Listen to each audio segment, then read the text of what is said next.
రెండు రకాలుగా బాధపడే వాళ్ళకు కూడా ఈ మెడిసిన్ మనం వాడచ్చు. ఇంకొకటి ఏంటిదంటే ఎవరైతే వీక్గా ఉంటారో ఆ వీక్గా ఉన్న వాళ్ళకు కూడా మెడిసిన్ ఉంది. అన్ని మెడిసిన్స్ మేము చేయలేము, ప్రతి ఒక్కదానికి మెడిసిన్ ఉంది.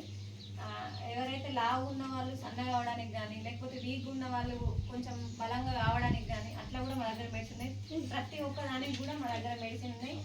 ఈ మెడిసిన్ అనేది ఇవన్నీ కూడా 3000కి ఎక్కువ ఉన్నది, అది కూడా 2500 మన మహిళా సంఘాల కోసము.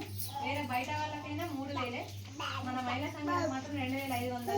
అవి కూడా మేము కట్టుకోలేము, సగం నెలకు కొన్ని ఇస్తామంటే మేడం ఉన్నారు, మేడంతో మీరు మాట్లాడచ్చు, మేడంకి ఇవ్వచ్చు. మేడం మాకు ఫోన్పే అయినా ఇస్తుంది, లేకపోతే మేమైనా మెడిసిన్ తెచ్చిస్తాం. మళ్ళీ ఎట్లయినా మీ ఇష్టం, మీరైనా అక్కడికి